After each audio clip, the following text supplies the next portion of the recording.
So we look at 4 different parts of the human body. So this comes from the complementary health world.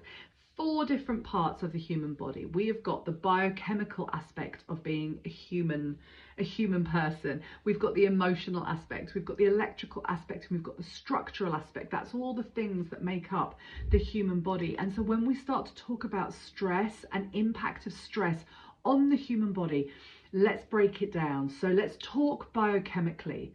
When we talk about biochemical stresses, we're talking about food intolerance, a poor diet, or a carbohydrate-rich diet. We're talking about chemical toxicity, so being exposed to things like toxic chemicals through skincare, cleaning products, pesticides, pollution, depleted nutrition such as lack of minerals in our soil. Things like magnesium are really depleted these days. We have often dehydration, or we're drinking poor quality water.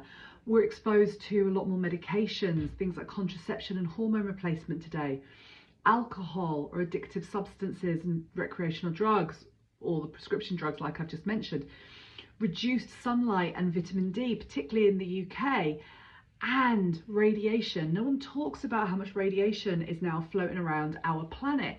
So they're all the biochemical reasons that we could have a huge amount of stress going on in our body. Then we have the electrical stressors. So this would be things like dehydration again, EMF radiation and devices exposure. It's everywhere right now. And light toxicity. There's been some huge studies conducted fairly recently on the impact of light toxicity on our hormones. Then we just have to dip into the emotional stressors. I mean, that's a huge and vast world. So anxiety, depression, overwhelm, relationship issues, social pressure, low self-esteem, financial pressure.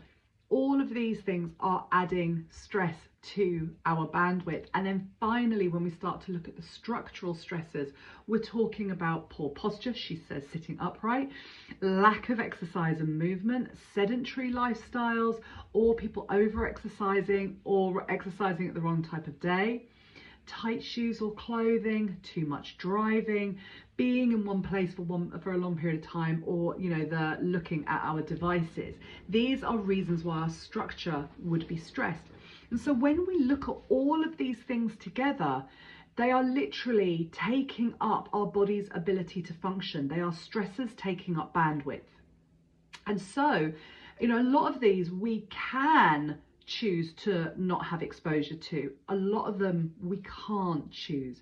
So what we need to do, our job, is to free up our bandwidth by reducing the stress where we can, so taking control of what we can take control of, so that our body can just have to deal with the things we can't control, like pesticides and pollution, and then it can start to try and deal with our menopausal transition.